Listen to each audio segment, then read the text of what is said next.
Breaking news tonight out of the Middle East, where the U.S. military says it has struck more targets in the second day of attacks on Iran, further straining an already strained ceasefire. Joining us now from Dubai is MS Now contributor Inzamam Rashid. Inzamam, it's good to have you with us. So, a fast-paced developing story in the region. What do you know about these attacks and the impetus behind the second day of strikes?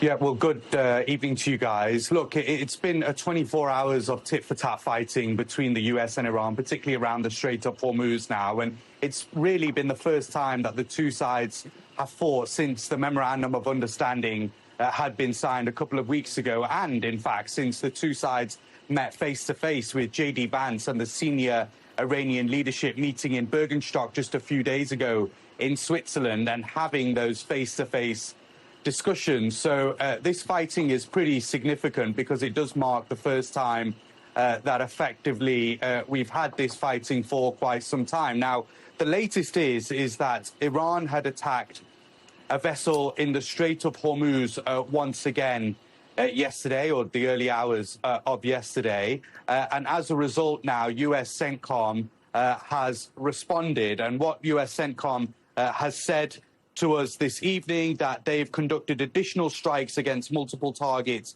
inside Iran. They say that after yesterday's strikes in response to the Iranian attack, Iran was given a chance to honor the ceasefire agreement, but elected not to when its forces launched a one-way attack drone that hit the Panama flag tanker, which was transiting the Strait of Hormuz and carrying more than 2 million barrels of crude oil. CENTCOM then said that they force-launched strikes today in direct response to the continued Iranian aggression against commercial shipping. Now, there's no particular idea in terms of what targets they've struck inside of Iran and the exact location. A lot of them has been on the coastline of South Iran, particularly targeting Iranian military strikes. So whether it's areas where they would launch drones from, or whether it was specific military sites where they carry out some of their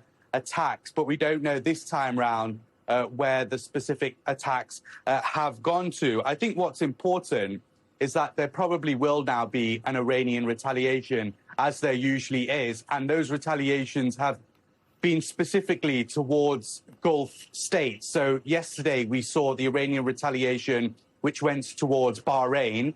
Bahraini authorities saying that they received Iranian drones in their airspace. And I think what Iran was specifically targeting there was the Navy Fifth Fleet, which is based in Bahrain.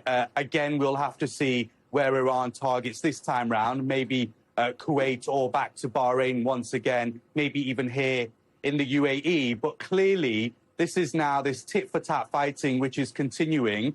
It doesn't feel like it's going to escalate from this, and it feels like maybe this is something we could be seeing for quite some time throughout this whole peace process. But clearly, as all sides will be meeting once again tomorrow in Switzerland to have discussions, yes, not the senior leaders like J.D. Vance and the senior Iranian leadership and the Qatari PM and the Pakistani PM, but the teams who are working on the technical issues around the Memorandum of Understanding. It's going to be a big elephant in the room when the two sides are effectively back fighting once again.